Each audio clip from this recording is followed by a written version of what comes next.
want to get So quiet.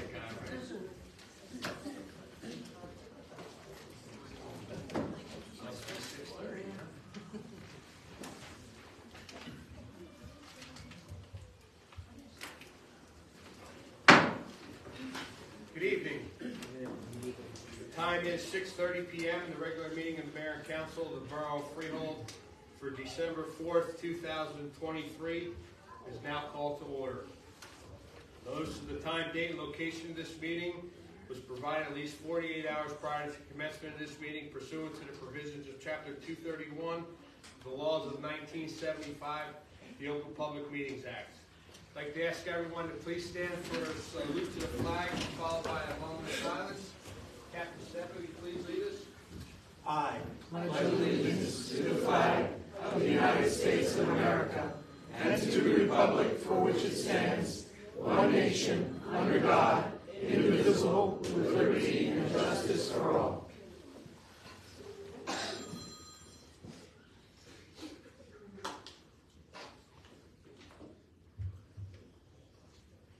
Thank you. Roll call, please. Mayor Kane. Here. Councilman Benedetto. Here. Councilwoman Jordan. Here. Councilman Reich. Here. Councilwoman Rogers. Here. Councilman Schnur. Here. Councilwoman Shelton. here. Mayor, if I might say something, Yes, you may. while the students are all here. For our moment of silence, we usually have a moment of silence in honor and memory of someone. And I think it appropriate that I say at this point that tonight our moment of silence was in memory of Alma Westby. And I wanted to say that because she just passed away at her son's home in Virginia, and because most of you students would know her as one of the cafeteria ladies. She worked at the school as a cafeteria lady for years and years, and she was very dear, I know, to all the students. She loved every one of you. So I think it appropriate that we designate our moment of silence tonight in memory of Alma, who, by the way, several years ago survived a double kidney transplant, and she passed away of COVID. Thank you, Mayor. Thank you, Councilwoman. Item 4 this evening is the approval of minutes, council meeting November 21st, 2023. I'd like to move that, please. Second. Roll call, please. Councilperson Benedetto. Yes. Jordan. Yes. Reich. Yes. Rogers. Yes. Schnur. Yes. Shelter. Yes. Okay, our minutes for the council meeting of November 21st, 2023 is approved. Item 5 is Mayor and Council of the Borough of Freehold honoring the Freehold Intermediate Boys Soccer Team.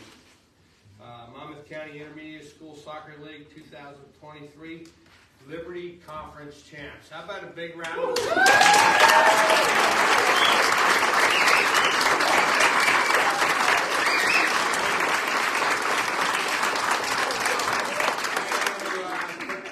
Councilwoman Schuster, say a little bit about the team before we bring the boys up.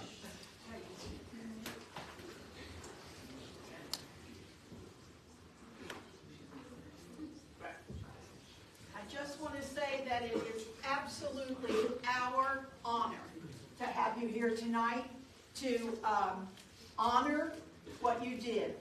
And you know what? I think it's important to say that it's not the winning that was the good thing. It was your competing fairly, squarely, and doing everything you could for your team and working as a team. So we admire you, and we wanted to honor you tonight. Another round of applause.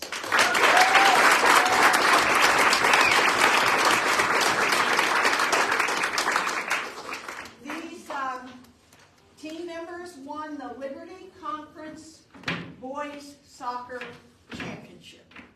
Great, great job.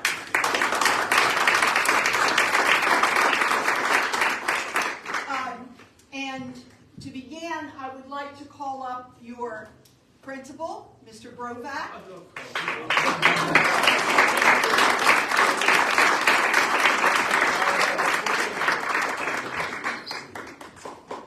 Your our superintendent, Dr. Tomasi.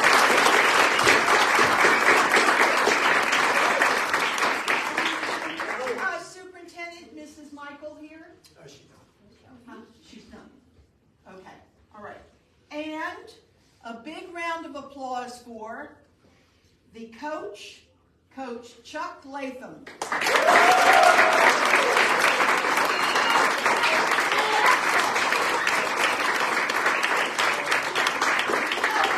It wouldn't have been me if I hadn't gotten the name right. Who is also our summer recreation leader. Okay, I'm going to have, you know the name? You want to call? Coach. Coach? Would you call the gentleman? Michael. Smart move, right?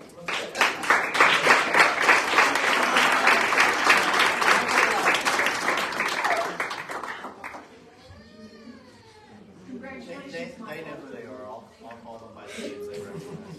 Okay. Gia!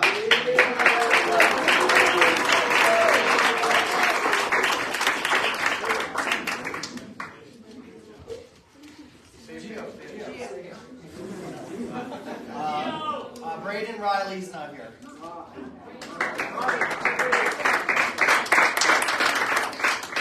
Roberto!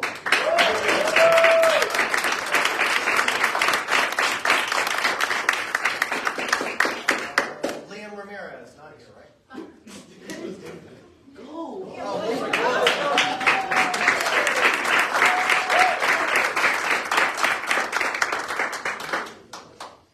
Diego Parra.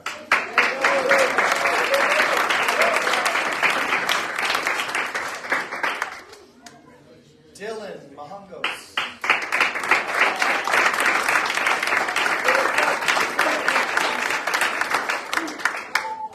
Daniel Mejia.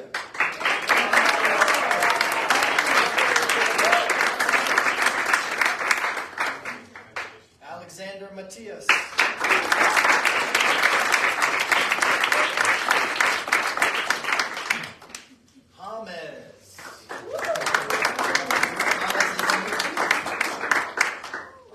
JL.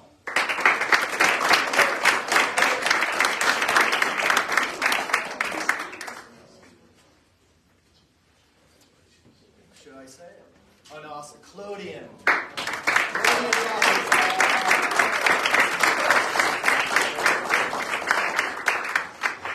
Jiggy James.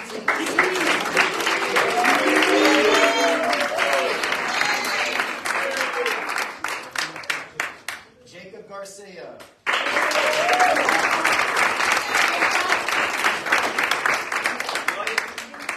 AB.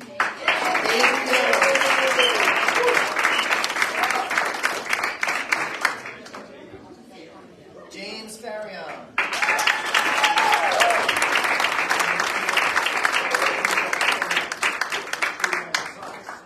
Isael.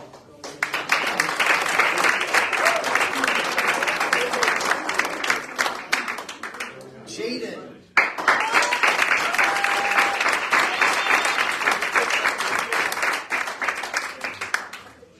Marvin.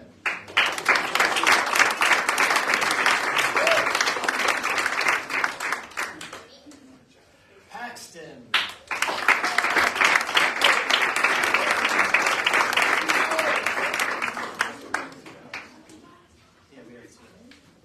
Isaiah.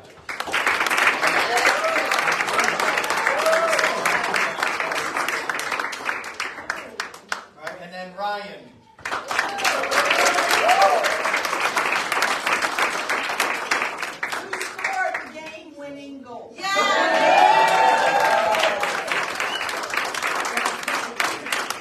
And I think, did some come in the back there? Well, the one young man The came one, in. and Yeah. David Yeah, Jr. yeah, ready? yeah. Okay. And you know what? We really need a big round of applause for the people who held dinners, who did the transportation, who supported this team, the parents.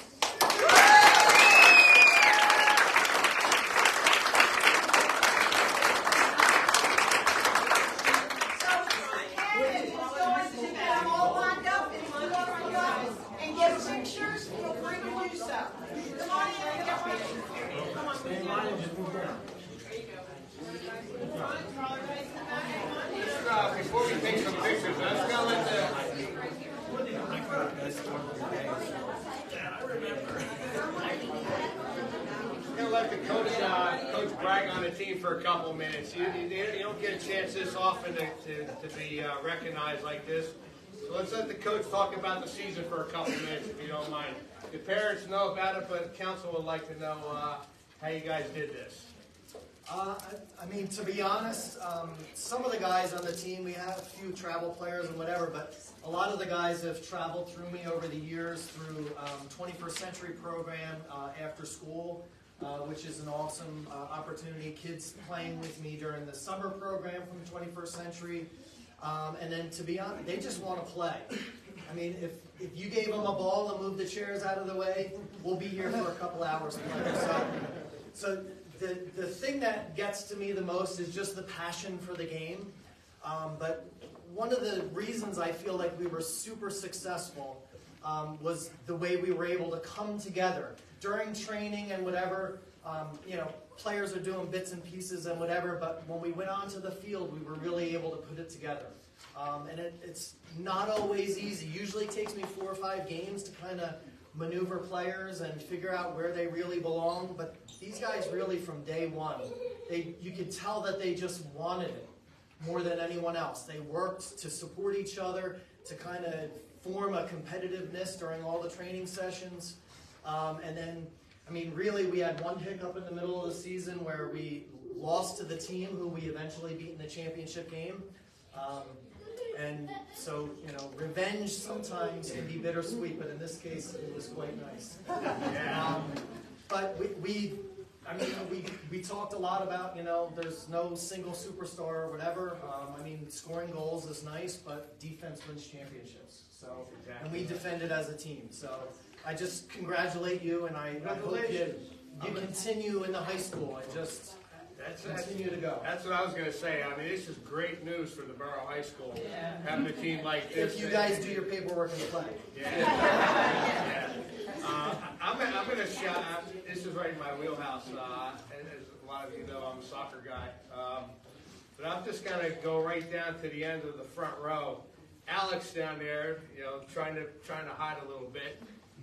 Saturday, will be playing in his first New Jersey State Olympic Development soccer game. He's on the 11-year-old state ODP team, so congratulations, Alex. I don't know if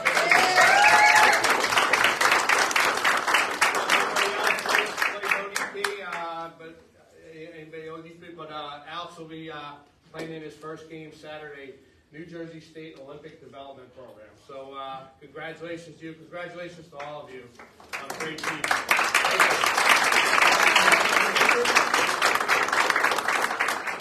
Your coach said that you were passionate, the passion. And you know what? There's a saying that fits this. And it is, do it with passion or don't do it at all. Yeah. So congratulations.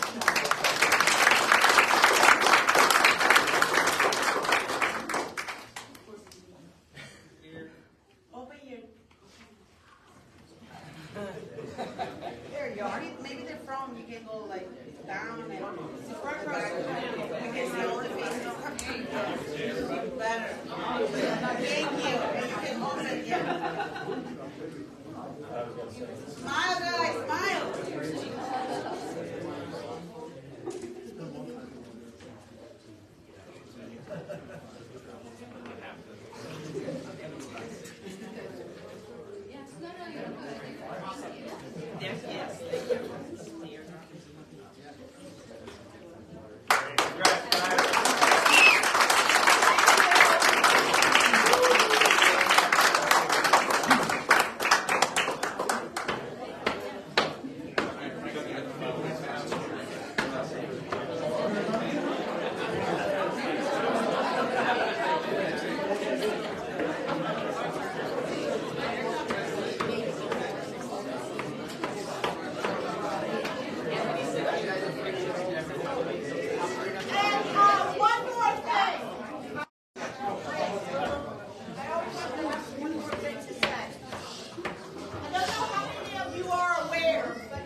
Dr. Tomasic. And then he retired, and Dr. Howell took over. Dr. Howell got another job at the university, and Dr. Tomasic was good enough to come back and serve again as our interim superintendent. So a new superintendent, Mrs. Asia Michael, has been appointed and will take over December 11th. But we need to give a big thank you and round of applause.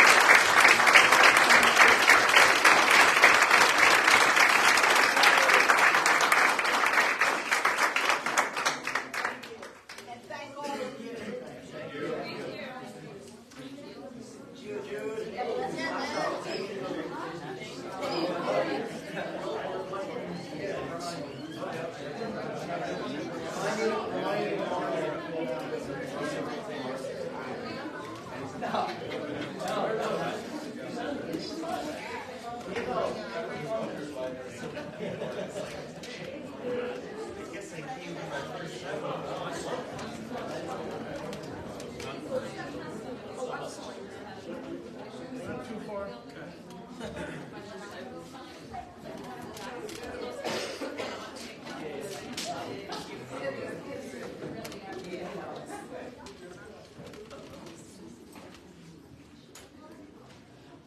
Okay, item 6 this evening is a presentation by the Freehold Elsads 1454 to the Freehold Fire Department and the Freehold First Aid Squad.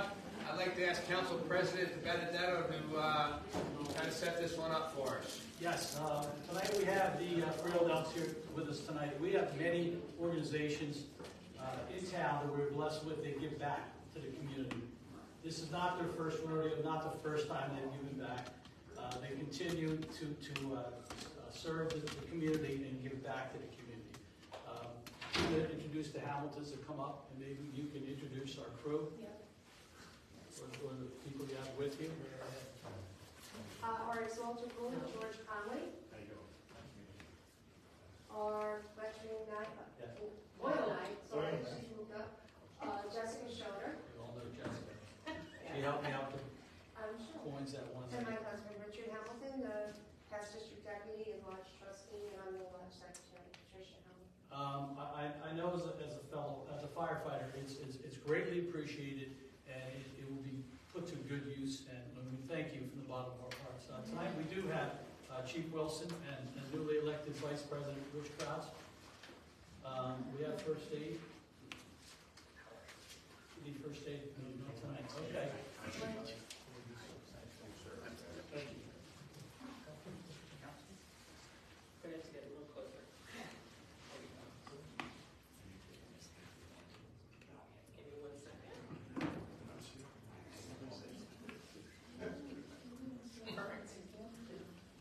On behalf of the Freehold Elks 1454, I'd like to present Chief Yes, thank you, sir. donation. Thank you very And much. I'm going to ask you to pass that on to the First Aid Squad. Okay. Okay. $1,000. Appreciate it. Thank you, we very much Yeah. appreciate it.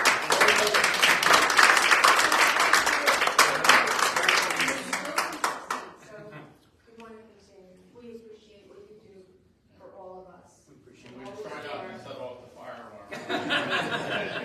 We'll be there, don't worry. We appreciate you coming. Yeah, we know. I'm talking to a small crowd, but it's well deserved that the fire department is it's very appreciated.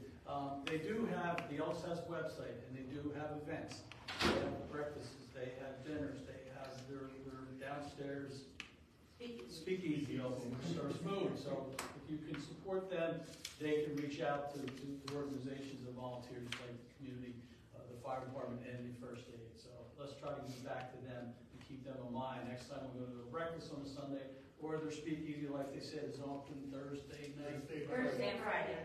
Right. And you are welcome. We're welcome to go to. Everybody knows somebody in Freehold. Okay. I would think so. Thank you. Thank you. Thank you very much. Thank you.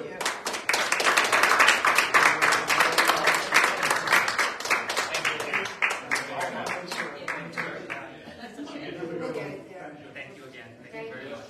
Thank you. Appreciate it. Thank you, sir. Thank you, guys. Thank you. Thank you.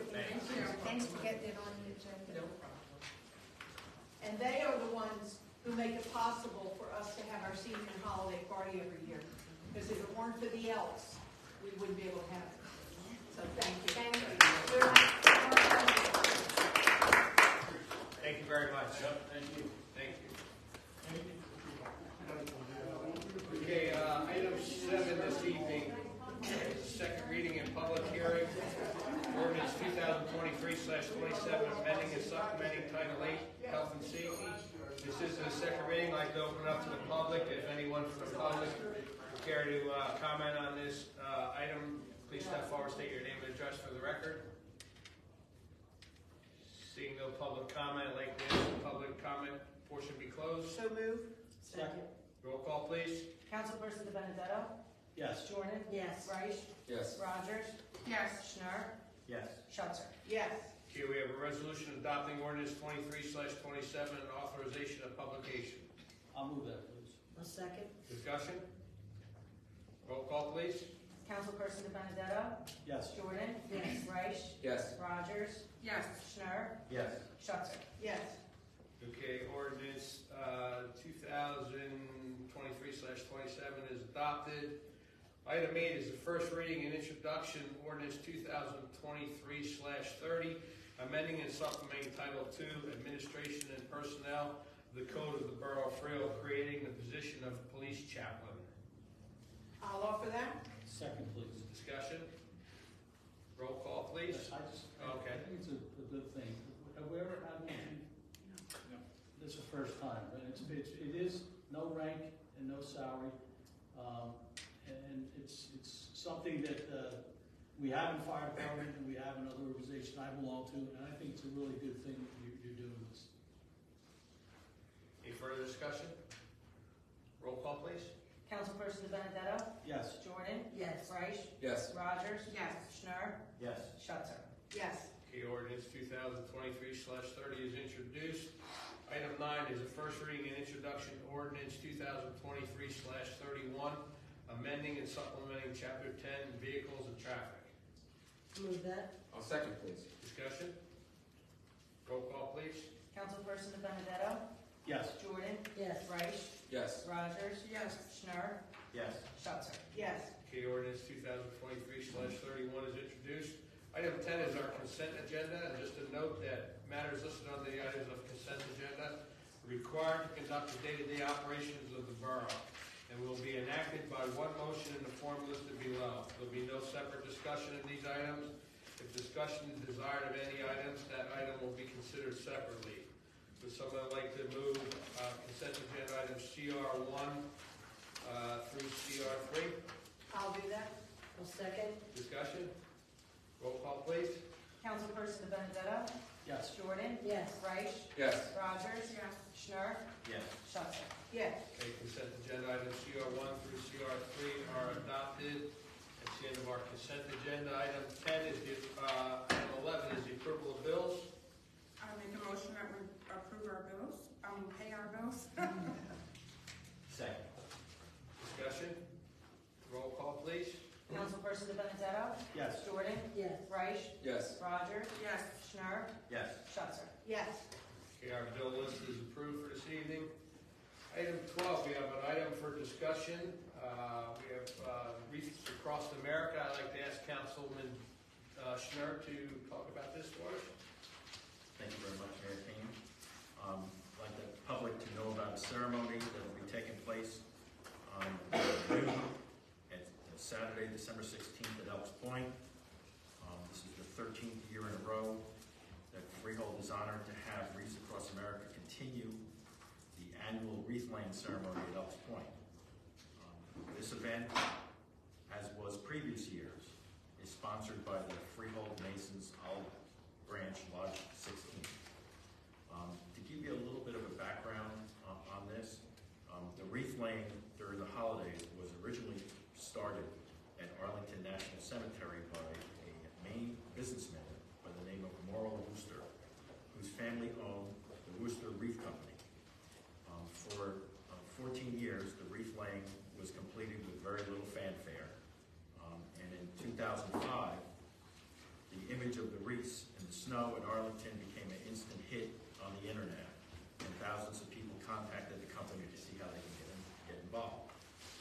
This year, the organization, I want you to think about the numbers for a second. The organization has more than 4,000 participating locations in all 50 states and over 40 locations overseas, including every single one of the 24 permanent American overseas military cemeteries. In other words, the ones in England, France, Philippines, throughout the Pacific, North Africa, and Elks Point in Freehold Borough is one of the 4,000 locations. All 4,000 locations will lay the wreaths at high noon on the same day, Saturday, December 16th.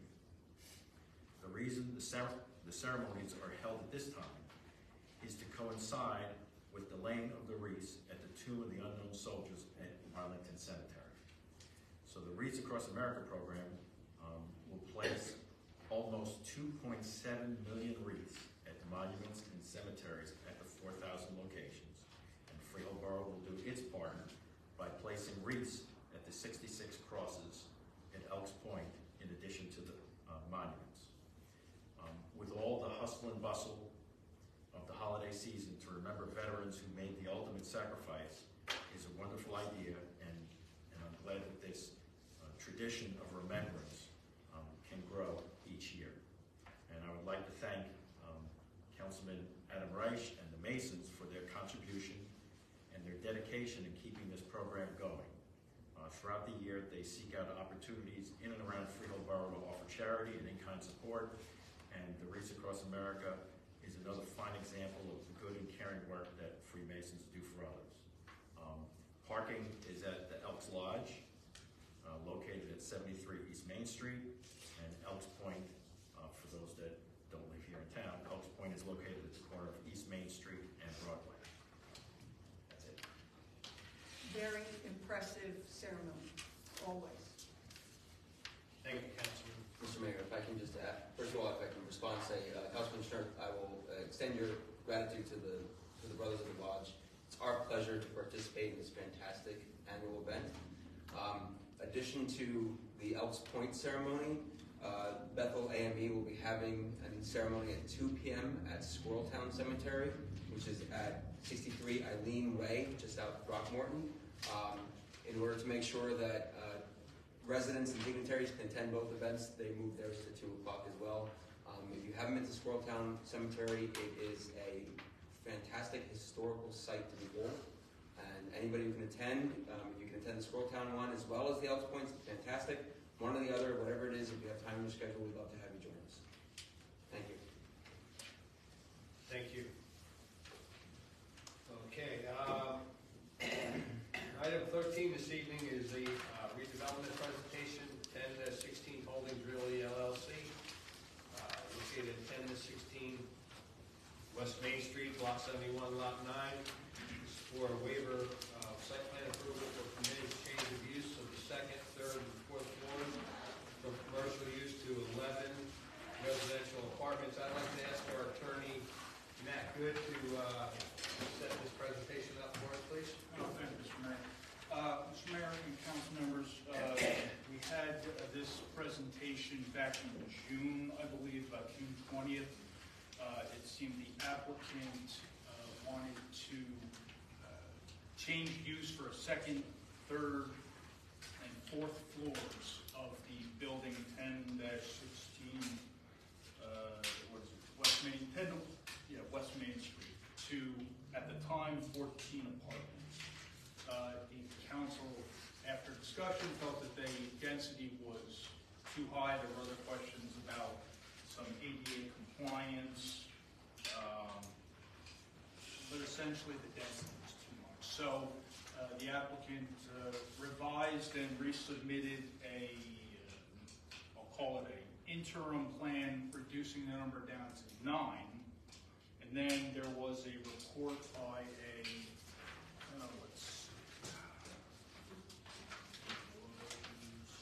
telecommunications engineering, which noted that the 4th floor, which I think is presently vacant, is okay for residents. And they 2 more apartments, bringing the total to 11.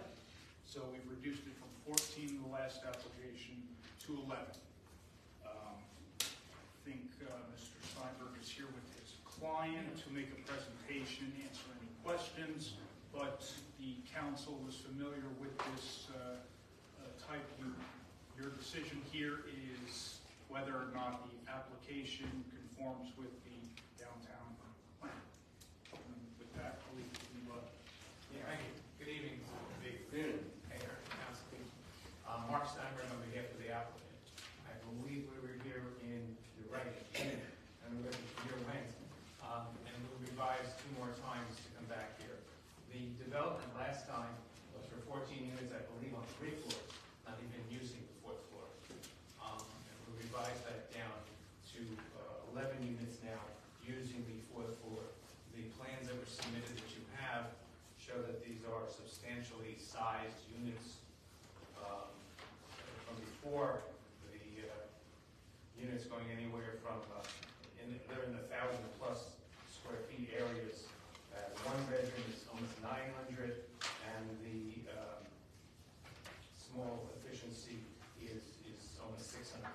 So that they're decent sized units. Last time, you had questions concerning the storage area. We provided 203 square feet on the 2nd floor for tenants to have available for storage of bikes inside and secure. We've added full 2nd bathrooms to most of the units.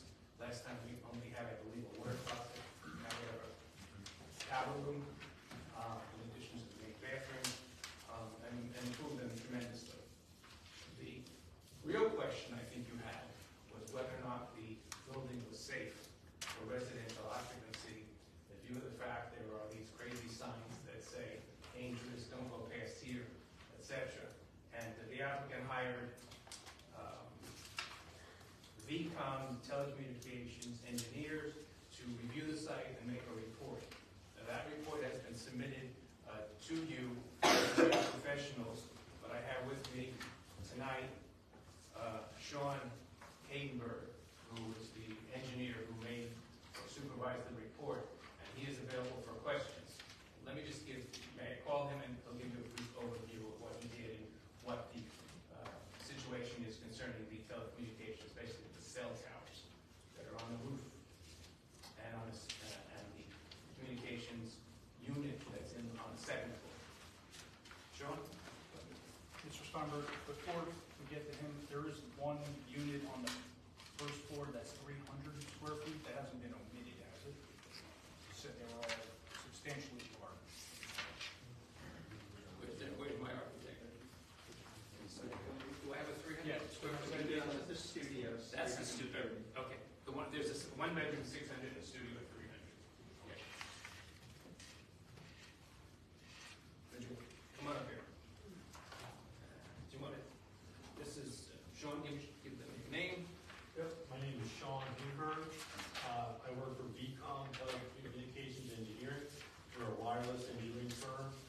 I have a total of 33 years experience in wireless engineering and radio frequency engineering.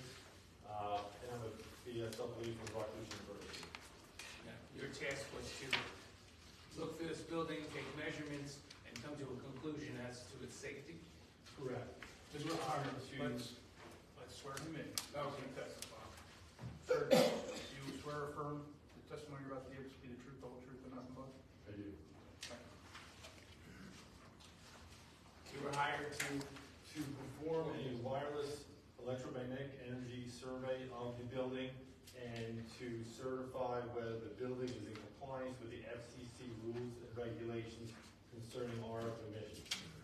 So we went to the facility, we conducted measurements of all 4 floors of the facility, including outside in front of the building, across the street, and we documented the results on all floors, and we produced a report of results.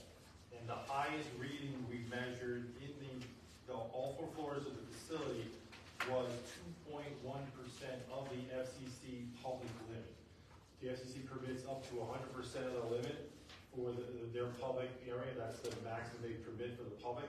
And this is 2.1% of that limit that's permitted. So this is well below the FCC standard. And our report documents these results and concludes it complies with the FCC regulations for our emissions. So there would be no trouble in using the facility for residential purposes, all 4 floors? Correct.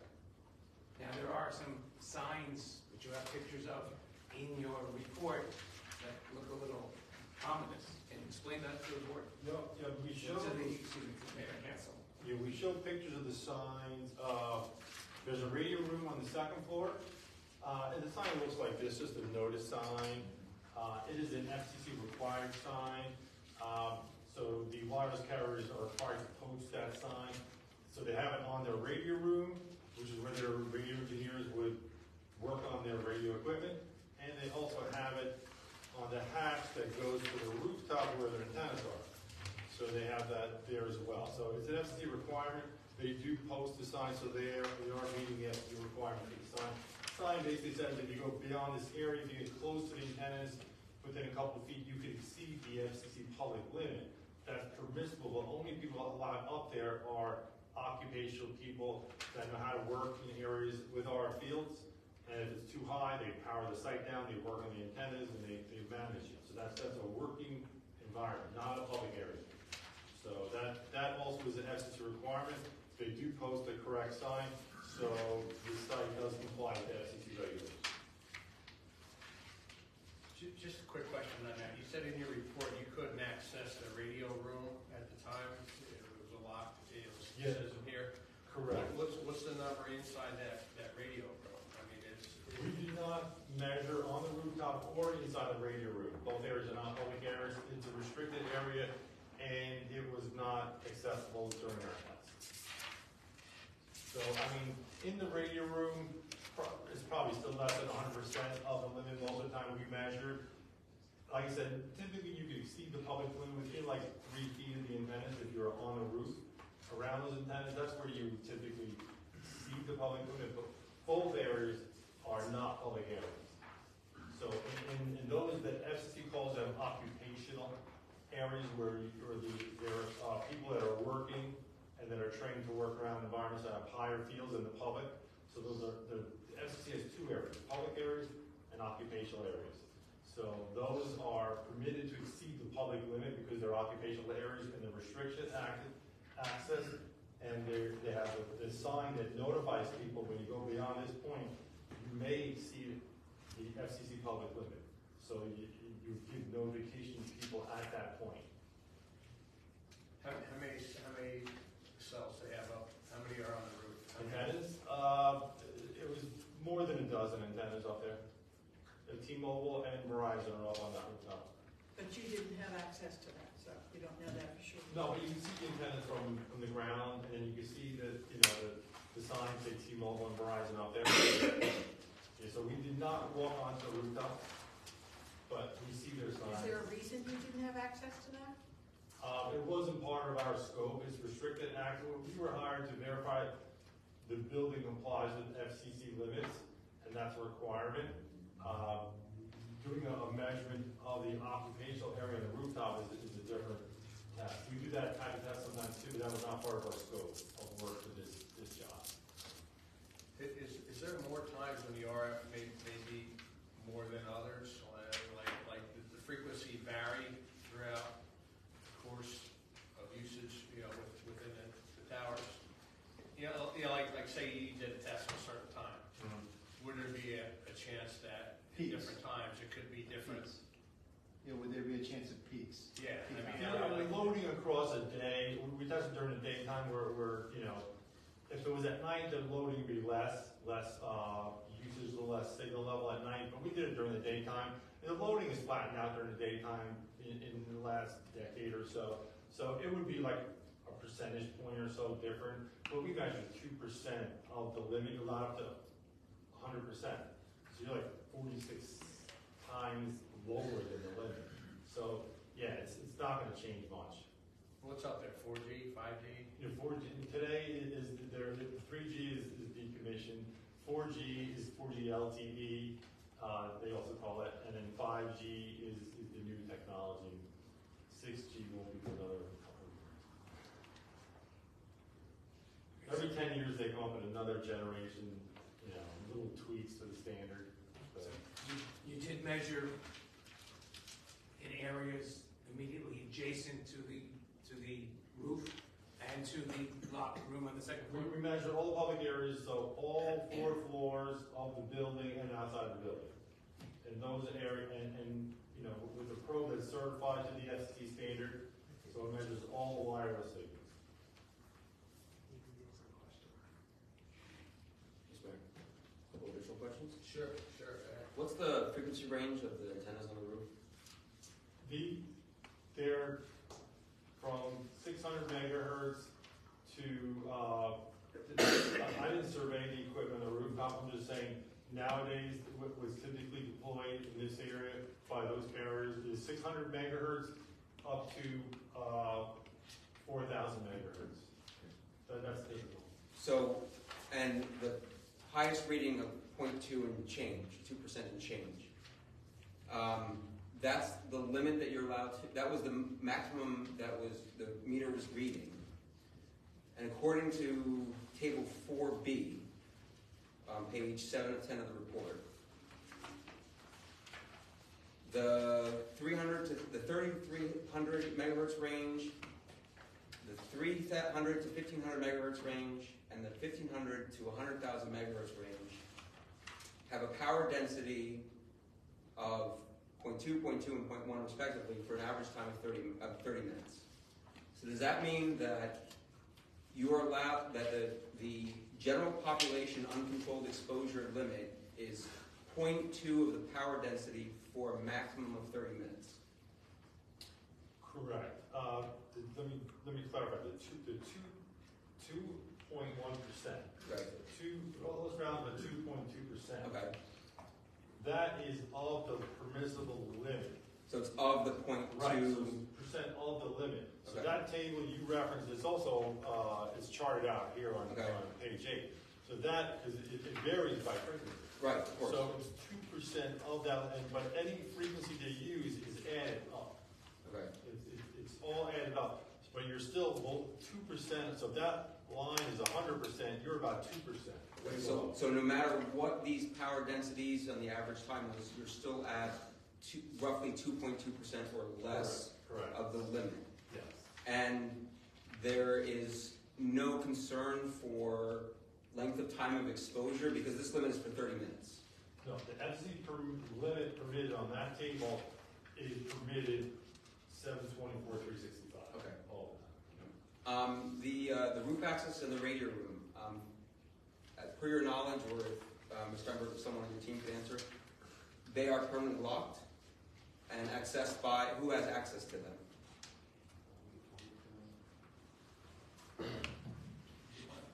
Swear in the applicant? Yes. Affirm? Mr. Steiner, you affirm that the testimony you give to the truth, whole truth, and nothing but? The question was, is the roof access and the second floor cell tower access? You know, it's all locked. Hold on, Mr. Chairman, before you go. So the roof access hatch on the fourth floor and the radio room on the second floor, there's a graphic representation in the VCOM engineering report, but it can't figure out how it correlates the floor plans that were provided. And this might be actually for your architect versus the Steiner, so I can see it. Let's see the question. Don't mind.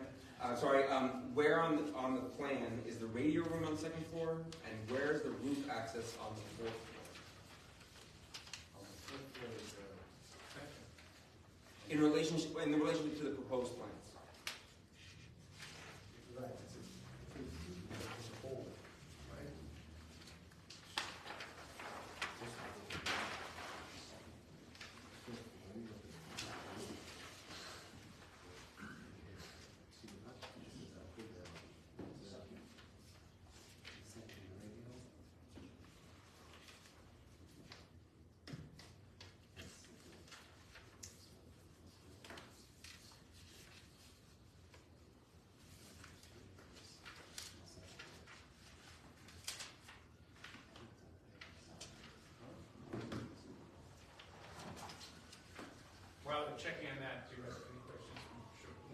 No, my question was about the calculations regarding the 2%.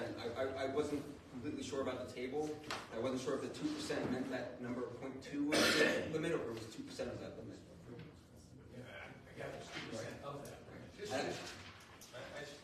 I was just going to say that it was the question that I really had was from the fact that the report listed the ranges, but didn't specifically say what the ranges of the antennas on the building were actually part of. So that's why I saw the broad range spectrum, but I didn't understand where the antennas sat. We do a lot of reports when sometimes they'll hire us to do prediction, and our computer tools, calculate all the field level. A lot of times when you're hired to just go there and measure, it doesn't always include a survey of what frequency. The probe measures all the frequencies, so it's just showing you So you'd have to contact the telecommunications company to find out what their antennas broadcast at. Exactly.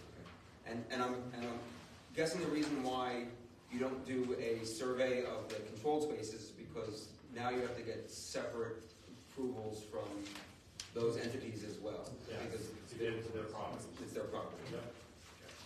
If I may, can I just pick your brain? Sure. Since you're the expert. You don't know how many are up there.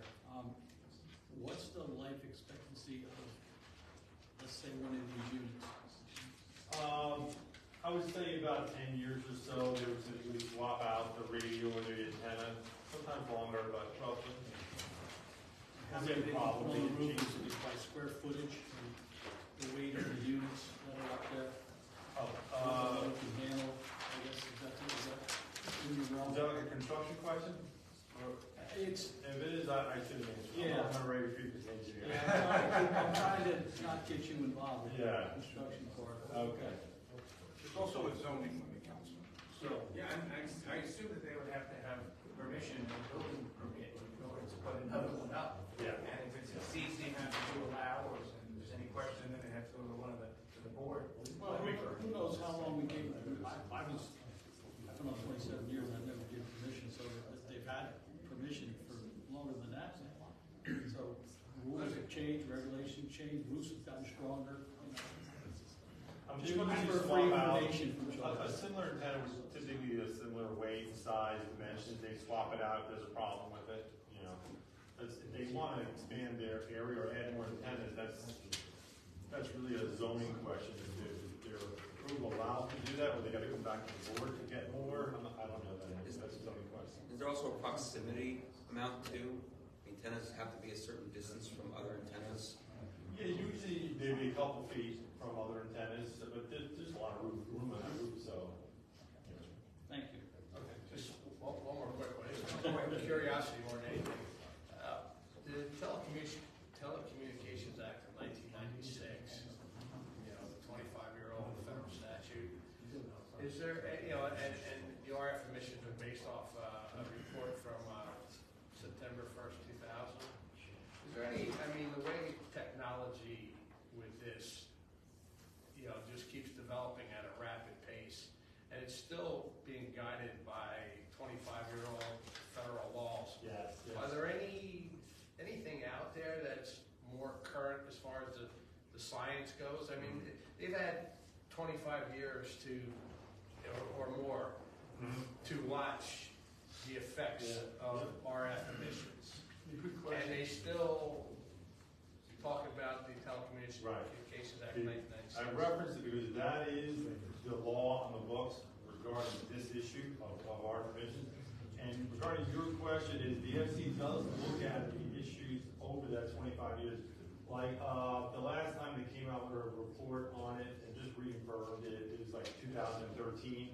So that every 10 years they'll have some study and but that law hasn't changed. They just reaffirm that everything they said and all the limits make sense, and they reaffirm it. With all this technology advancement and RF emissions, that everything's still good. Yes. That's their conclusion, yeah. Okay. Talk about rubber stamp.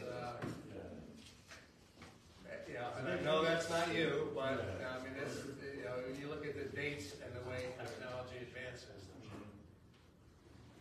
They type certified equipment every year. They're looking at this every year what's coming out. None of this equipment that's transmitting is permitted to be sold until type certified and tested by the FCC. Every year you move equipment, you gotta get your FCC certification.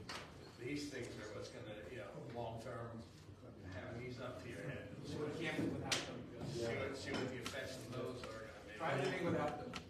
Also, Again, but there's a test for every cell phone as well, for RF safety, before you can sell it. SAR, yep. Who's gonna tell me? Excuse me. okay, yeah, that was curiosity. Thank you. Thank you. Okay. So, Mr. Reich, the question is, where is the control room on the second floor located, and where is the hatch for the Fourth floor, it's, so use the microphone. right you come up the stairs, it's, open, so that has a lock. Okay. It has a ladder, it comes with a ladder on the side. Okay. So you can stand on the ladder and it has And a hatch. it's in the hallway. Yeah, it's right you go up the steps, right over there, on top is Okay. a small box, and it's a metal box on it. These are the steps that There's go a from lock. the fourth floor to the roof? Yes. It has a ladder on the side, and when they come, they have a ladder to go up to there and to go outside the roof. Okay. That's this picture there? Yeah. So that's in that's the hallway of the first. But right now, everything is open. Right now everything's open, but in the proposed design for the Right, fourth yeah, floor, yeah. it'll still remain accessible in the hallway. Correct. Okay. And the radio room on the second floor? It's outside on the roof. When you come, you see the Outside. door, you open up the door, you go outside, so it has like a box. Okay, that's why I know, that's what it is. So it's not inside the building? That's not inside the building, it's on the Okay. rooftop. And on the second floor roof, Mm-hmm. there's a door out, and it has a there. Okay. That's a door to go outside the roof. The door, to go outside the roof. Okay. So I couldn't find it on the plan, and I was. It's not Yeah, on the that's door. fine. No, it's not on the door. It's Okay. outside. Right now, this door pushes out, no? Right, this door you can open up. I can open up myself. But you can go into the radio room? No, you can't go to the radio is So, blocked. so that picture of that door is the emergency exit door from the second floor out to the lower roof. Right now, it's used for a emergency door for the building. But then there's another door going into the radio room itself, So, right. and that is That's locked under that key by opens them. somehow, yes. Okay. And you can only access that from the outside? You can only access the radio room from just going through this door to another door? You have to have another door to go to this. This is a door for the building. On the second floor, it's an emergency door. Okay? And you can go out from there to the roof. On the roof, you can go down a little bit like a step down. You go to the storage room from the cell towers, and you have another door there. That's where it's radio. That door is locked. That's where the radio room is. Yes. In that store. Correct. Okay. Now, with the engineer, I'll have him up here if you don't mind. Sure, I have more questions. The engineer had a couple of questions in his report, which was revised on November 28th. What is the current use of the building? And downstairs is commercial stores. And upstairs offices. I have a few offices there right now, occupy the place. They occupy? Some, okay. So, and you would, if granting approval, you would change the second, third, and fourth floors to residential only? Okay. Then I think his next question was, do you know the pickup days for the garbage? I think it's Friday.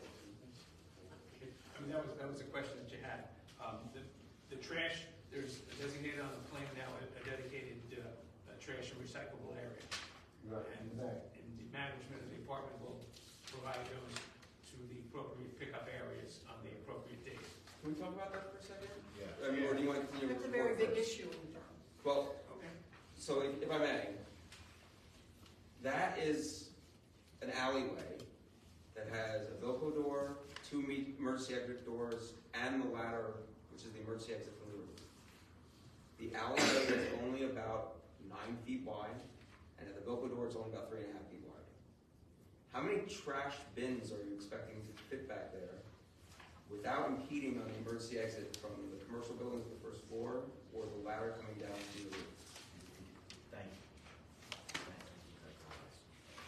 Basically, my thought is that you're not going to be able to fit trash back there without hindering emergency access, that you might have to find a way to put trash inside the building. I have another place where we can put garbage. The restaurant has a closed place where the garbage goes in a closed place. I can put the garbage. Right, but I can put garbage there also. So there's room there to put a. Which restaurant? For the record, who what's the name? I guess you have a good relationship with them? I never dealt with it. I'll be the landlord if he buys the building.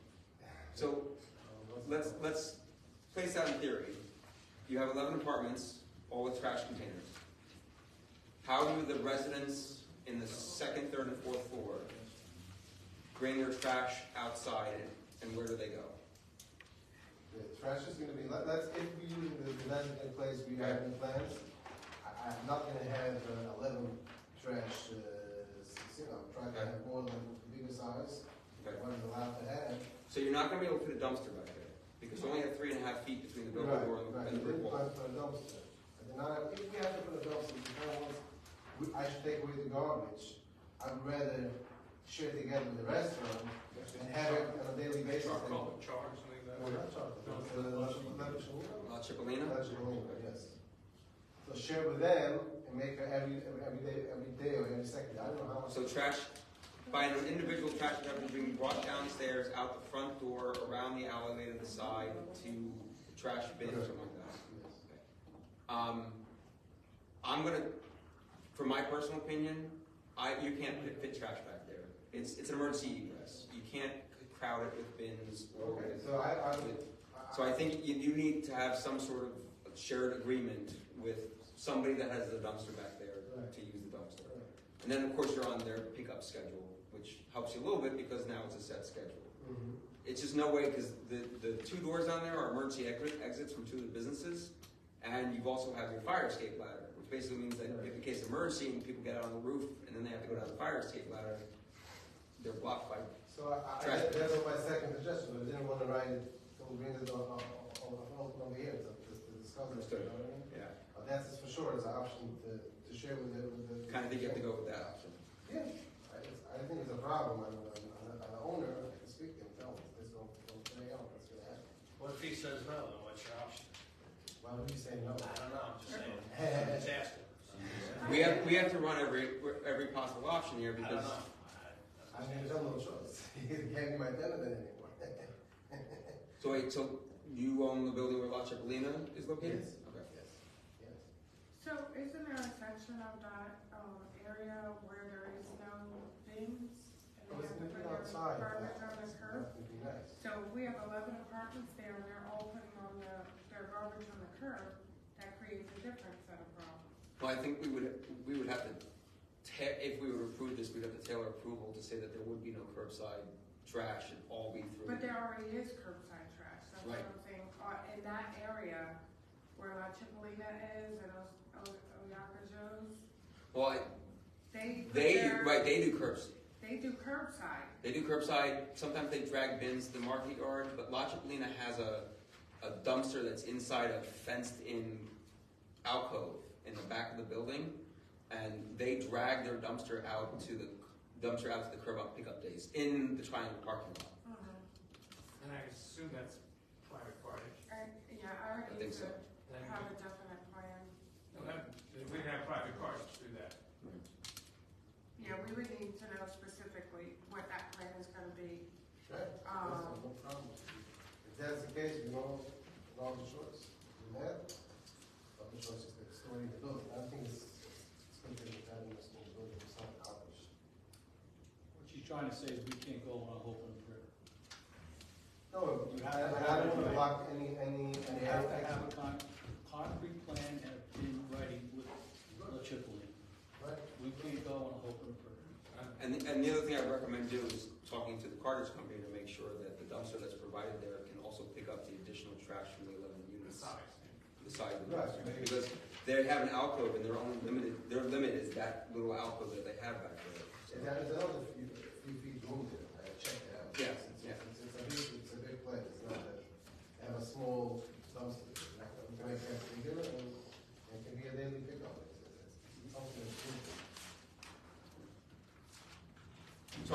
to interrupt the report. Please, by all means. I don't know if there's any other questions. I do, but go through the report. I just wanted to stop on that question before we got too deep into it. Gotcha. Let me just check. Are you talking about questions about this issue or other questions? In the report, your engineer brought up just a very few questions, basically, and I would like to address them so that if we don't. Are there any changes proposed to the exterior of the building? No. That's the questions that they have, basically. What about the water lines Pardon me? and the sewer lines? Yeah. They, The water lines, maybe you're gonna have to bring in the water lines in the building. I think a sprinkler system, we're gonna have to bring in, like, I did it in the past, a few buildings already. I wanted in water lines, 2-inch or 4-inch, probably maybe 2-inch over here. I should be sure if I get this is not one building, this is three buildings, it's not one. We have 3 sewer lines, each section has a separate sewer line, a 4-inch and one and one. And the water line, we're thinking of 2-inch each, or it probably means two-inch water lines, 1 in each building. Probably 2 will be enough. 2-inch water lines should be enough. And the sewer lines? Sewer line is more than enough. Right now, we have 3 sewer lines, 4-inch sections. In each building, if you look at the picture, you have the one with the 4 floors, then the other one has 3 floors, with 2 sections, like, every section has one sewer line. and I would assume. 4-inch is more than enough, can handle probably, say, 150 units. And I would assume all of that would go into the construction code, and you would not get building permits unless it was properly laid out and approved by your professionals. Some of it just can't get into detail until you start the construction. But sewer, we feel is enough. If it's not enough, we're gonna provide more. I spoke to the professionals. Well, again, there's no expert in the room that can testify how much is enough and what's not enough, and if you have enough. But it's a 4-inch. I We can't have go 3 on your 4-inch words, sewer you're not an lines. expert, and I'm not an expert either, so. Right. No, what I'm indicating though is that your experts will review the plans. That's what And I'm they will say, a 4-inch is not enough here, we want a 6-inch. Right. In order to get a building permit, he's gonna have to supply that. Well, wasn't that one of the things that the denial from our code office was predicated upon? The sewer line? Or am I? No, I'm Just not, reading that. I'm not aware of that one. Okay. You may be right, but I'm just not aware. I don't believe I so. think it was one of, There are no improvements proposed to the sewer line. Okay. Conclusion. My concern, and you've been here often enough to know what my concerns are, and they're still the same. And among other things, the parking issue is the thing for me. I just can't.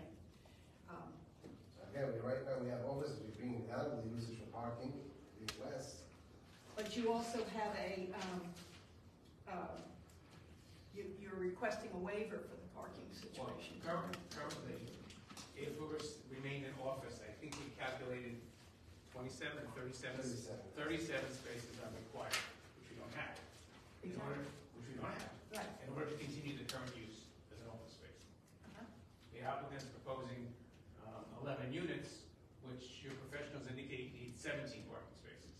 So we've already reduced the demand by 20. You've reduced it, but you haven't.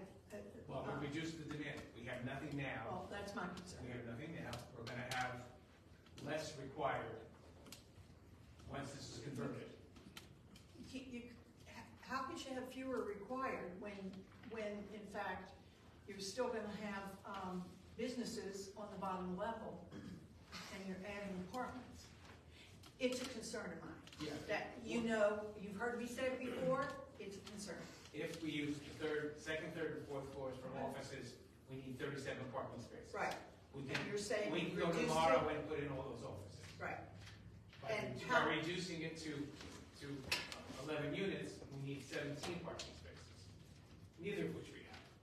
But we need That's less. what I'm saying. I know, but we need less than we could have. Yeah, but fewer doesn't make a difference to me. Sufficient makes a difference to me. So I do understand good, that the good, ordinance. because that's I do understand that you have passed or about to pass an ordinance for parking, paid parking.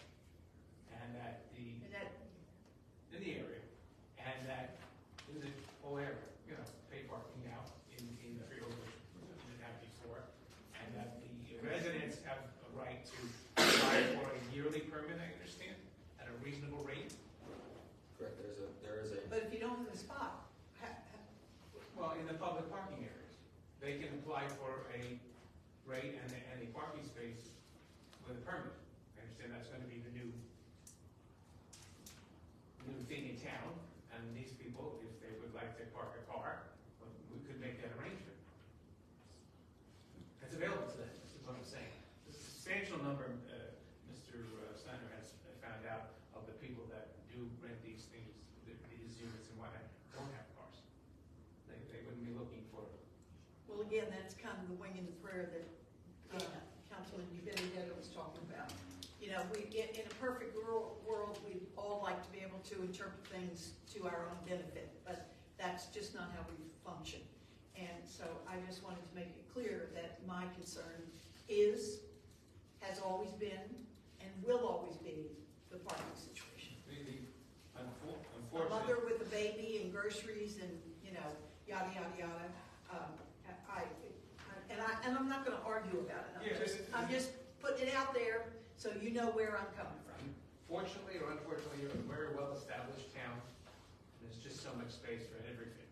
That's right. And the buildings we exist. can't, and we often have to consider, and we can't invite in the new to the detriment of the ones that have been here for a long time. So parking is my issue. Okay.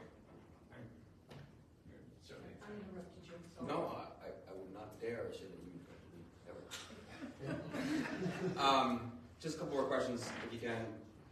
This was brought up the last time that you were before us, but on page P2, there's the storage room, also has the label of bedroom number 1. I just want to confirm that it is actually the storage room, not bedroom number 1. I see your architect is nodding in the background, so I'm going to take that as a yes. Has a study been done of all the bedroom windows to confirm that they are qualified egress windows? We have not. You gotta be sworn in. Can you state your name? David Feldman. Do you swear to tell the truth, the whole truth, and nothing but? I do. I'm sorry, before you were saying, go ahead. Do you want to? Was a study done to confirm that all the windows in the bedroom, in the proposed bedrooms, are qualified egress windows? It was not, however, we don't have the freedom to change them because we were not allowed to manipulate the exterior of the structure at all. So, just to clarify that, the structure can, first of all, you can't have a bedroom without a qualified egress window, obviously, it's a code issue. You can modify the exterior, except you have to apply for a permit or approval from the Historic Preservation Commission.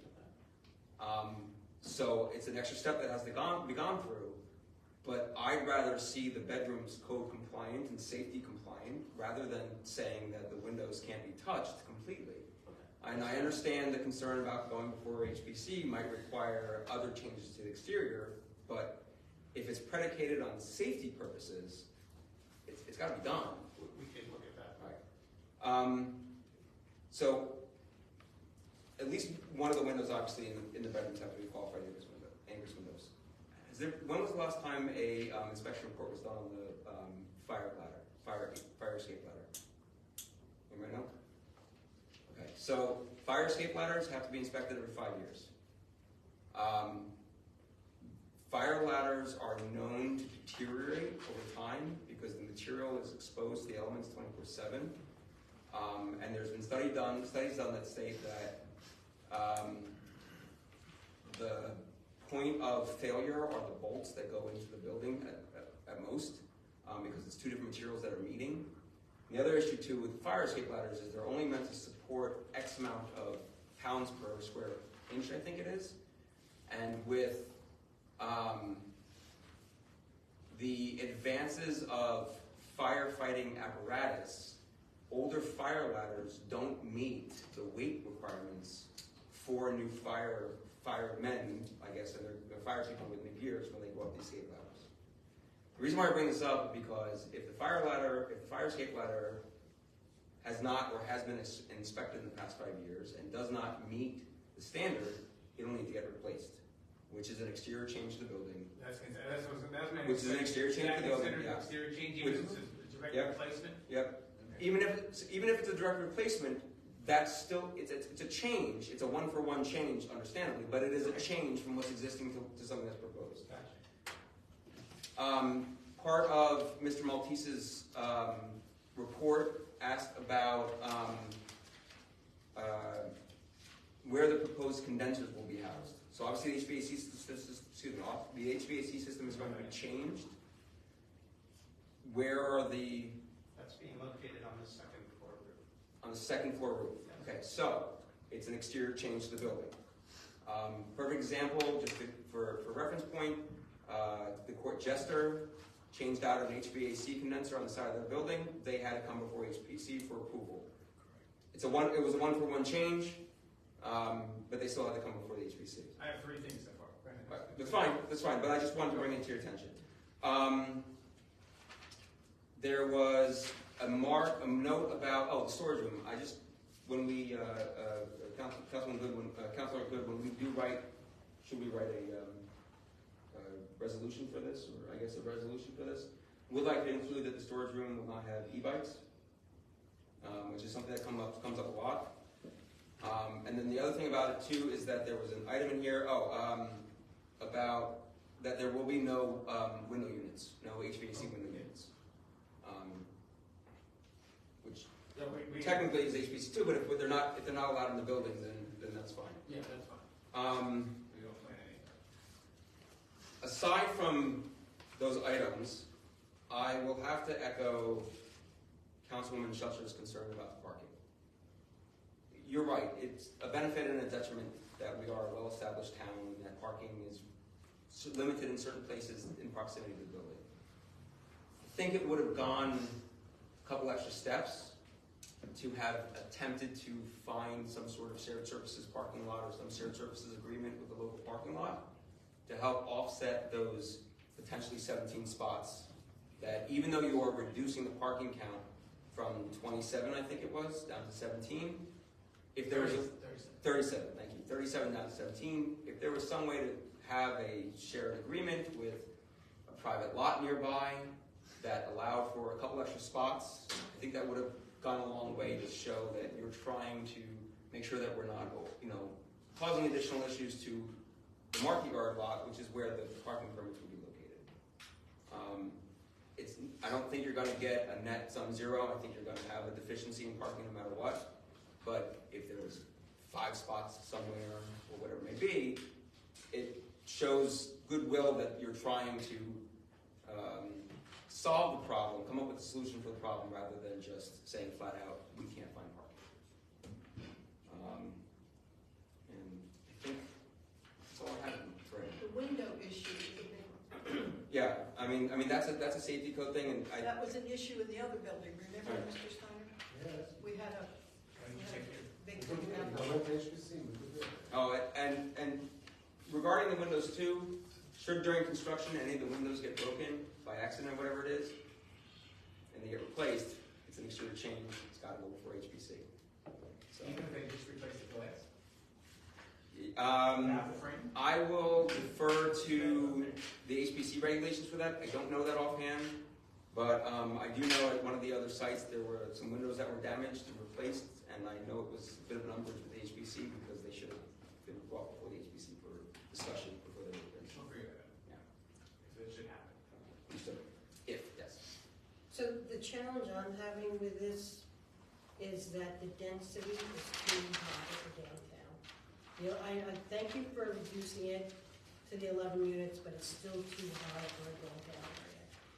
If you do the calculations, you're talking about 35 and a half units per acre. It's just the density is too high, and I can't, for downtown. That's one of the highest in the valley when it comes to that, so I still struggle with the density that you're asking for. 11 apartments is just too much. They're substantial sized units though.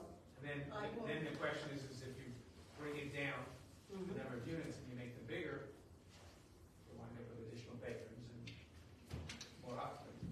Density is too high for downtown. And by the way, she has said that from the beginning, as I have with the parking. She has said And we that. brought the density down. Huh? And we brought the density down.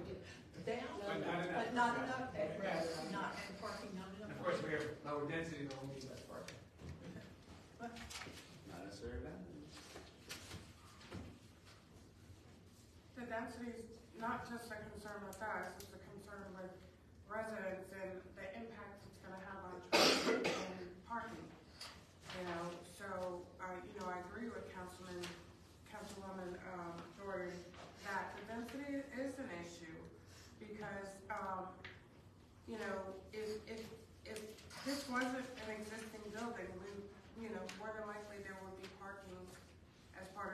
construction.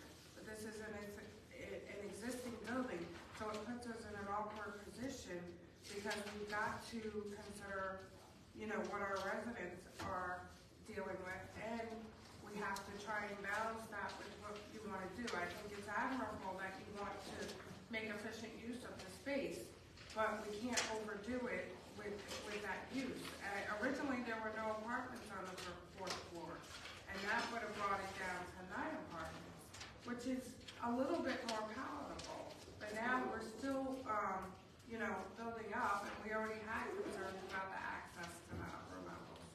So I also have a concern about density, and I'm concerned about the impact that it's going to have on parking.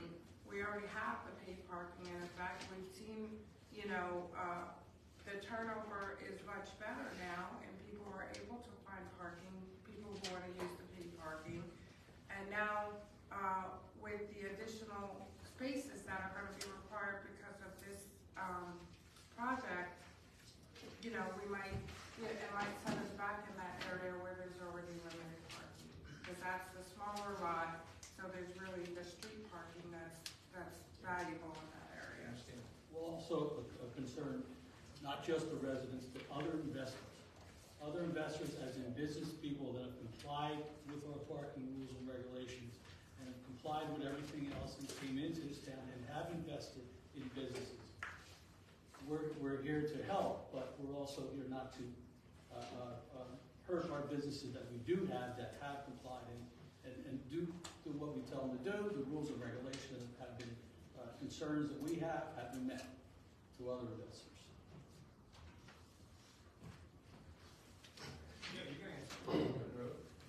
So, first of all, I know it sounds like a lot, 11 units, but as I mentioned, this is not one building.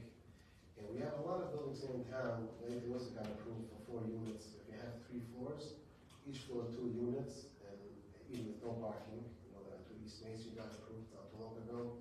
There's 4 units in that building. This is like 3 buildings, so the other 2 has each one 2 units on it. I don't think once they get answered what we're talking about, and this is, and the square footage is huge, because I can see colonial houses in town, even if I do have my own, is maybe 1,100, 3 bedrooms, and here you can have 2 bedrooms, 1,100, 1,000 square feet, and it's very nice sized rooms, everything is very nice. And the only thing is, you talk about the one building has another 3 floors, and each floor has 2 units, it's not a lot on each floor. It sounds a lot because it's a big number 11, but if you're talking, this is half a block of that East Main Street. It's like a half a street, it's not a lot. It's just each building, if you look inside of each building, it's not really a lot. And regarding the parking, we take away during the day, we're not going to have the offices, and we have the tenants. I don't think anyone is going to rent a property there and has 2 cars, no parking. I will not rent. If I have 2 cars, I'm not going to go rent an apartment. I don't place where to park the car. Now, I do have an option. I have a few properties. I'm not saying I don't have. If I'm going to find a good tenant and he needs a parking space for his car after hours, I have a few offices that I can do after hours, after 5 o'clock. I can tell them to park there between 5 to 7. No problem. I tell them over the weekends, the office is closed. Park there. I can make it work if someone has a car. But I don't think the cars should be such a bigger concern, like they make it like a big fuzzy car, because usually someone will come, we'll rent without a car, because if you have a car, you're not going to rent it. You have to think what you're going to do. Now, if you have a car and he needs a space, he's going to come ask me, as a landlord, we're going to park my car, where I can work it out with you. Or you can buy a permit for during the day, you can park there, and after hours, after 5, you know what? A block away, you can go park the car there. They have empty office space building. And we'll work it out, it's not a problem. If the town doesn't want on the weekends, the local town is very busy and they won't have a problem for customers to come to the restaurants, all that stuff. There's no problem. We can work it out, it's not a problem. Other than 5 to 7, where do they park? Other than 5 to 7, which they can pay. If probably people go to work with the car, I don't think between regular hours the car's going to be in town anyways. If they have, why they have a car? Probably have to go to work. So if they go to work, usually people work in the morning hours, they're not going to be there. I'm going on hope and prayer. Hope and pray, again, I don't think the people going to rent, they can try to make themselves comfortable, to make sure they have the place where to park the car. Nobody's going to take the car into the bedroom. So they're gonna make sure they have where to park the car. That's your nothing. The problem is the guys who come to work in the offices, they don't wanna walk, go 2 blocks, 3 blocks, you know, they're rushing to come at 9 o'clock. Exactly, be on time. They have the problem more, they're parking the cars 2 blocks, 3 blocks away. But a resident, you know, you shouldn't have any problem. If they know, first of all, they're not gonna rent the place. If they're gonna rent, and they have a car, they're gonna make it work with the time and the level, where they're gonna park the car, and which, you know, it's something that everybody's gonna work out, with the level, where they're gonna park the car. Mr. Steiner, the rules regarding the downtown don't allow for an ad hoc, let's find parking where you're coming before this entity asking for approval. The ordinance is going to say where is the parking, not where can you find it at certain times. So if you are going to say, I have parking at this off-site, wherever it is, there are rules and requirements that the ordinance mandates. One is going to be, it has to be within 750 square feet of the building, and there has to be either a deed restriction or a lease that's going to establish those spots. And it's not like I have 50 spots that I'm sharing amongst everybody. There have to be dedicated spots. So if that is where you're going, just know that there are rules and requirements as to, you know, saying, here's my spot, here's where I have the official, it's deed restricted, here's the agreement, rather than, well, at 5 to 7 it could be here, and 7 to 9 it could be there. So again, first, thank you for telling me this, but no problem. Just first of all, we did get approved a few buildings every in town for apartments with no parking, and they got a waiver. So what should be this a difference because we have asking for 11, and this is 3 buildings. Why would this first be different? That's why, you know. Because you didn't ask me before. What? You didn't ask me before. Again, he got approved. So my question Well, they is. got approved, I don't know where it got Because approved. it was grandfather, it was a different situation completely. Grandfather what? It was, they had the adequate parking, so to speak, because they were grandfathered in. So with the adjustments that they were making, they met the requirement of the parking. The building comes with grandfather in a waiver of parking? Yes. Mm-hmm. They This have building enough doesn't have? spaces. I believe, Anthony, you were at that meeting, right? I don't know Do you the exact remember that figure. situation? It's on the corner above that restaurant. Was that planning board?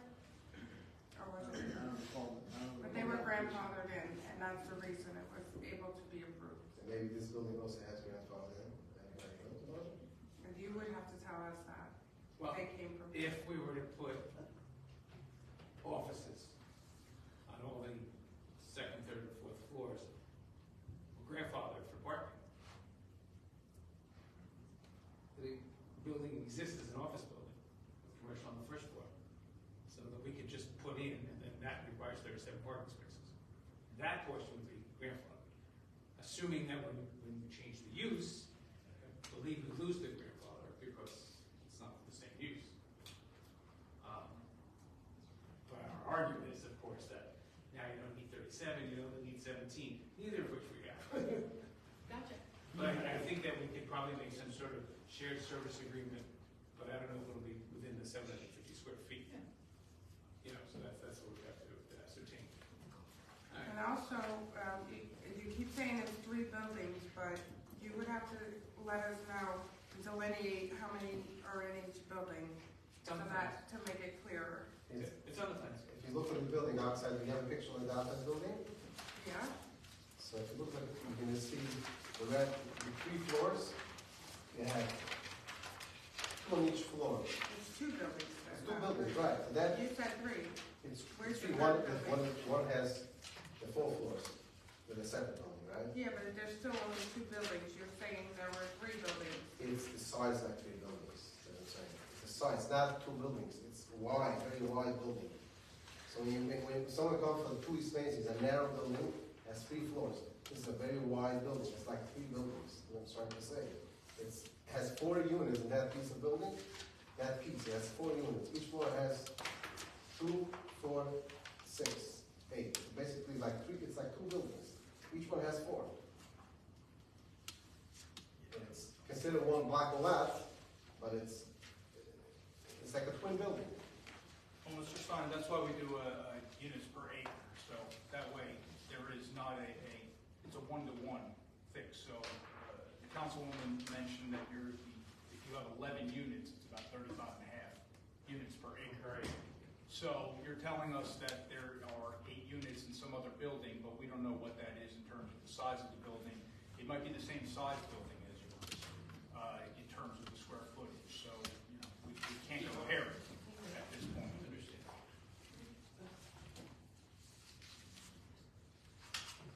So, are there any other questions? Yes. Oh, good. My question really, the first one is really more for Anna. This is 2 physical buildings, and there's no way to get is there any way to get from the 4-story building to the 3-story building internally?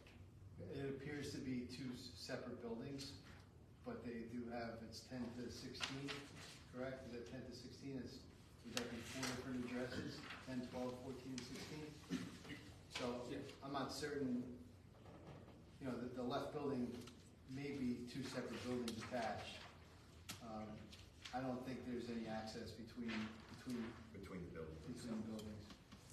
It does show access in the second floor, actually, between the buildings. That's what I thought. Yes. Be that the case, have you given any consideration to the installation of an elevator?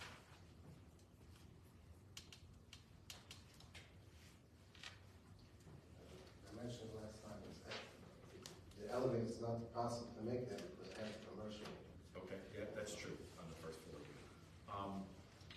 The rear entrances to the apartments, from the diagrams I'm looking at, they look like they're actually the main entrance to the apartment, correct? In other words, correct me if I'm wrong. You want the architect to answer that?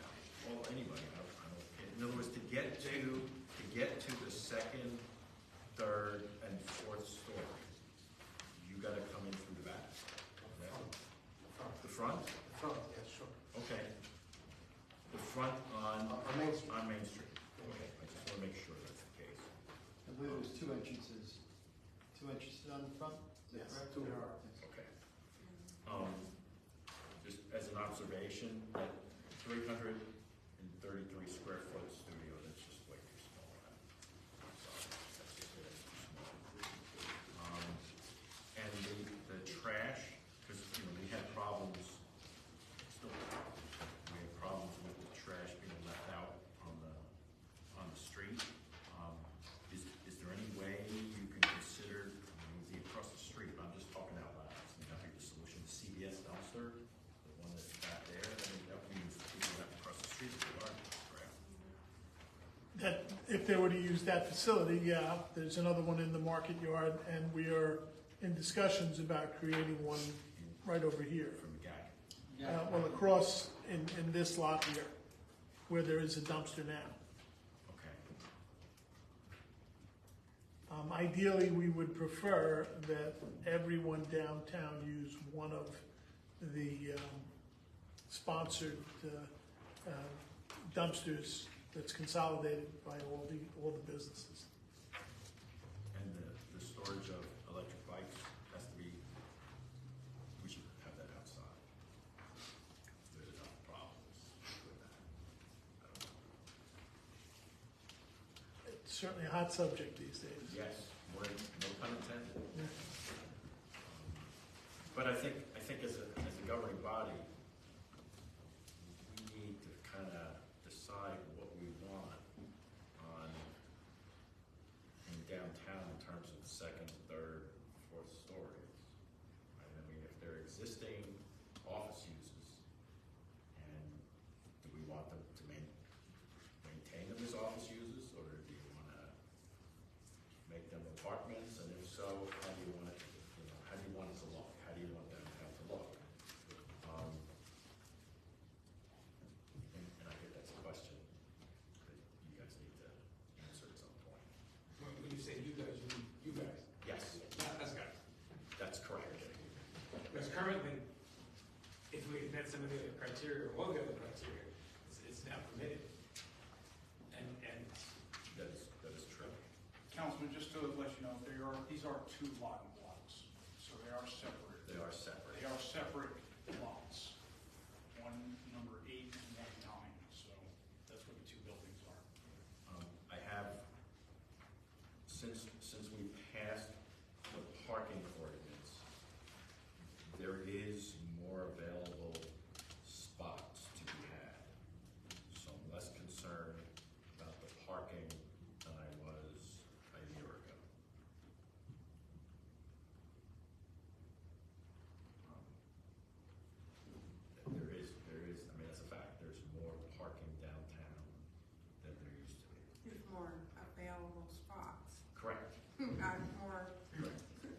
available spots, correct?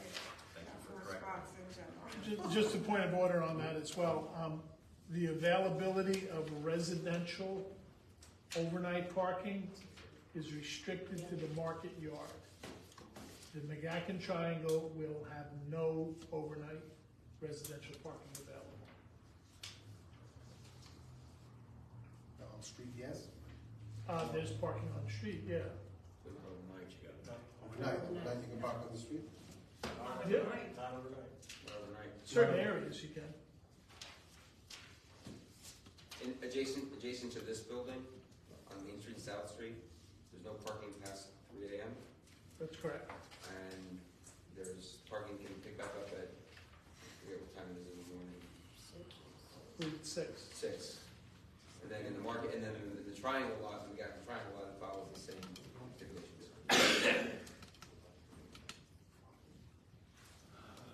What I gather, That's exactly what I'm thinking. Where are we at on this? well, what I gather, when I have notes here, is you're concerned about, A, the density, and 2, are concerned about the No, density. more, they spoke, but we're all concerned. Concerned about the density, the parking, and the trash.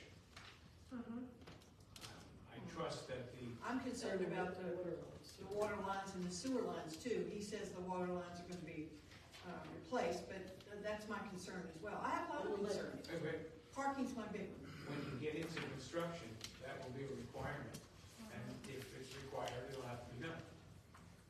There's construction details that Okay. haven't been drawn, but they will all be reviewed by your professionals, and they'll say, no, the lines are not big enough because you have sprinkler systems, you're gonna need it. I don't think that's to me, it's not a major issue. Parking, density, what was the third? Window. Trash and exterior, Trash. and exterior modifications. And exterior We'll sum that up into a lump. Okay, but if we can get past the density, trash, I just have a question about. parking. If there was, they'll check for lead too, and if they have to be replaced, they'll be I believe replaced. that's in your I thought I saw professor's that in report. here. Okay. And of course, we'll have to Right. supply that information again to the construction department, we'll have to have a professional submit that. Well, we're not even down to that, those construction plans yet, because, we're a contract purchaser, right? On this? So, we have to make some of our decisions, but I hear parking, density, and trash. And changes to the outside of the building. If, that would be going to a second agency. Yes. Okay, I'm talking about what this board, this mayor and council would approve as the redevelopment commission. Once you hear a little more about that. Can I assume that you're satisfied with the testimony of our telecommunications expert, and that if we appear before you again, he doesn't have to come back? I agree. Does anybody have any questions? And we do appreciate the fact that you went out and had the report done to confirm that there was no Well, I think hazard to the occupants of. Yeah, I think it was an important issue. It was brought up, and you see all those signs. Exactly. You're kind of worried. It's never been done for years either, so. I'm not gonna hold it up on this, but I have two concerns with that report as well. The use of probably, a couple times. And, Use of what, I'm sorry? in his report, he said it's probably not, and probably not. So I had concerns about the probably, and I also had a concern about the no access. And, no, sorry. No access. But I'm not holding it up on that. I'm just saying, Why, you know, I just want I just want to to be let me upfront. ask, what probability, I can't remember. I don't think, I think that, Mr. Farmer, I think the issue is, and I'll say this, that I don't think there's any issue with 100% absolute surety, so I'm pretty sure that's safe. Like lawyers. It's a so-so. Yeah, but I just wanted to get that out there. I said I'm not holding it up on that. Okay, so those are the other issues. Mr. Chairman, if we could also get on the record that if there is a parking deficiency, we have an ordinance that requires a fee as compensation for said deficiency. So whatever number of spaces they're short, they will have to pay into the parking deficiency fund.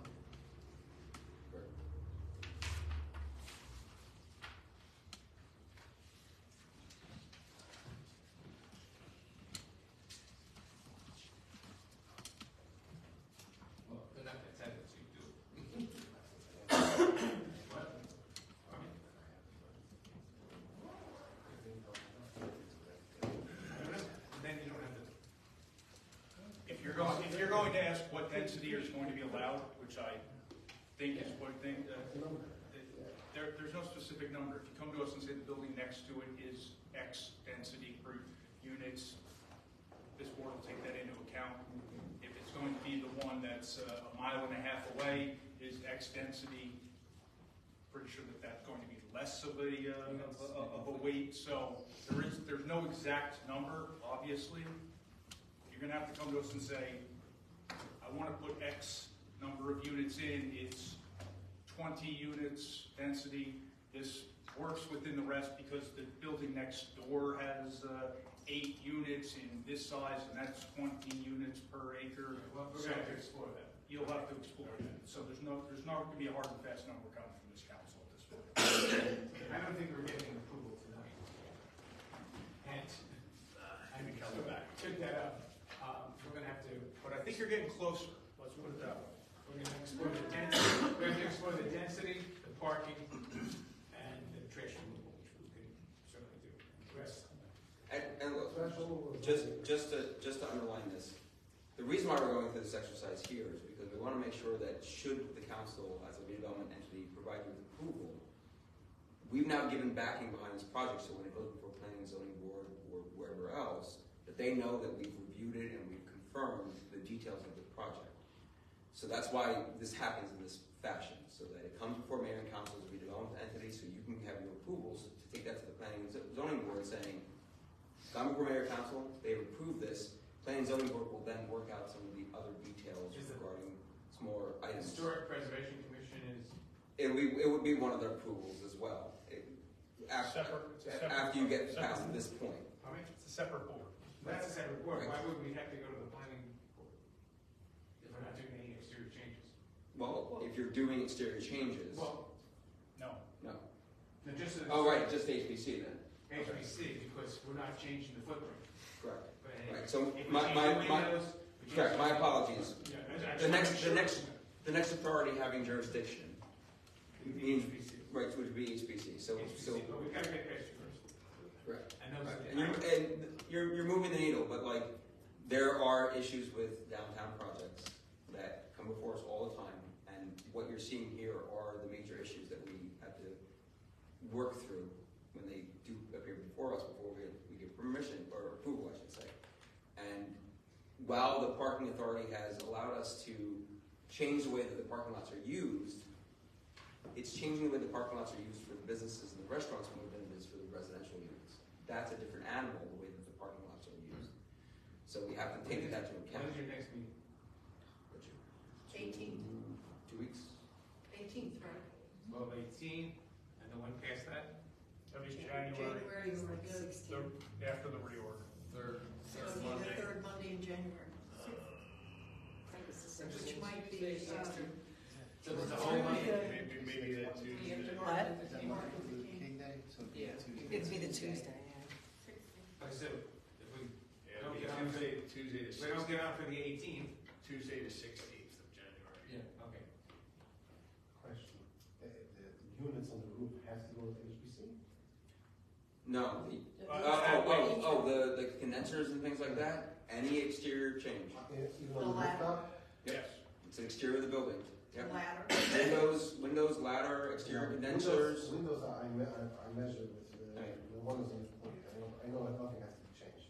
I know you. So my recommendation would be, Verification from if you've measured all the windows, confirmed that they meet the qualified egress window requirements, present us with that document saying that in unit 3 or third floor, unit 2, the bedroom 1, bedroom 2, the windows are these sizes, they meet qualified. Give us a spreadsheet if you want to. That's fine. But it's one of those things We do where a fire escape ladder study. We need yeah, to eliminate that. it's a fire inspection, like a fire marshal inspection. I don't remember exactly. But if it's been more than 5 years, and if the ladder is potentially much older, it's got to be evaluated for structural stability as well. Okay. And then, we have to go to HVAC to put the units on the roof. But this we can do after if we get approved, okay? So you come here, you get approved from us, then the next step would be HPC. And because if you're making exterior modifications to the building, the building department will ask you, have you gotten your HPC approval before you file for the building permits? And if the answer is no, they're going to say, well, you need to do that.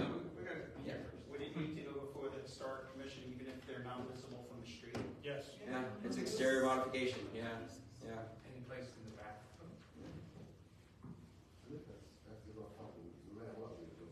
No, if we place them in the dumpster area, we talked about before. Yes. That's off, that's not on the building, but it's on the grounds. Yes. Still HPC? Exterior. Yeah. Okay, all right. Now I know. Okay, thank you. So, hopefully we can come back on the 18th with January. December 18th? Yeah, hopefully, I don't know. 2 weeks from 2 today. weeks. Yeah. We'll try. 2 weeks from today. We'll see what we can do. Okay, thank you. Thank you. We appreciate your time. I think we're getting, the needle's moving a little bit. Appreciate your time. Thank you.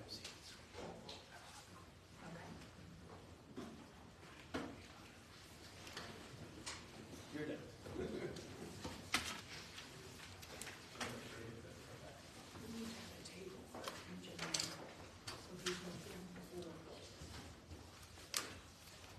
Okay. Item 14 this evening are public comments. Anyone from the public who care to address the governing body, make a comment to the governing body, please step forward, state your name and address for the record.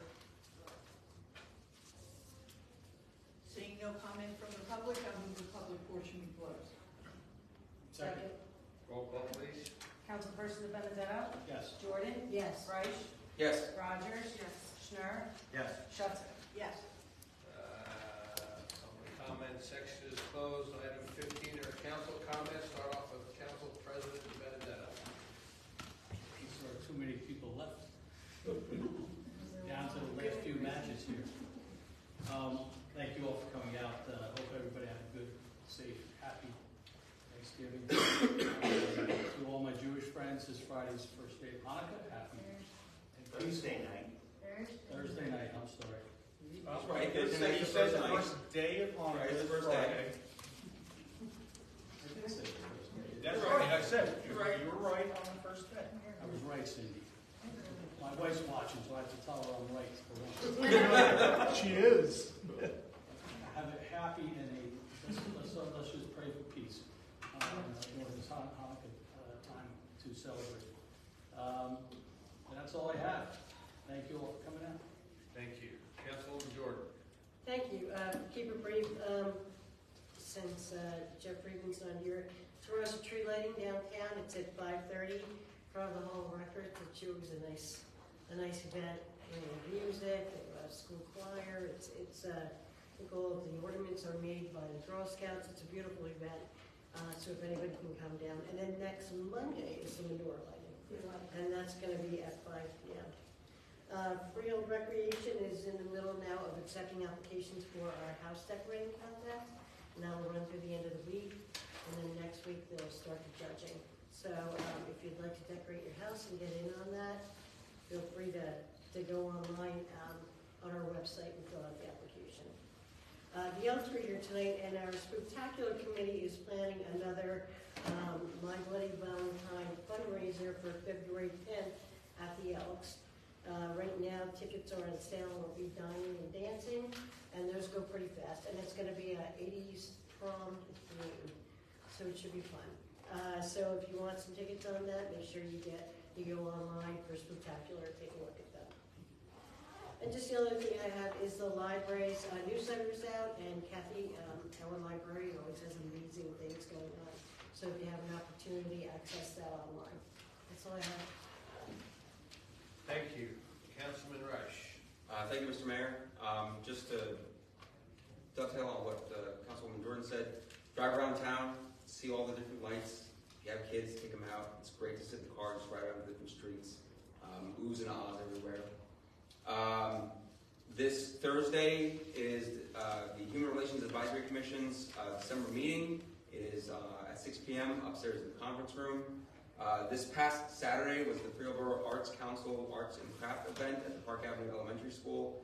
It was a fantastic Saturday afternoon. I want to just thank all the artists and vendors who came out and displayed their wares and offered some holiday cheer and whatnot. There's some really cool crafts out there, and they are very well done, and these people put a lot of time and effort into it. So when it comes up next year again, keep an eye out for that.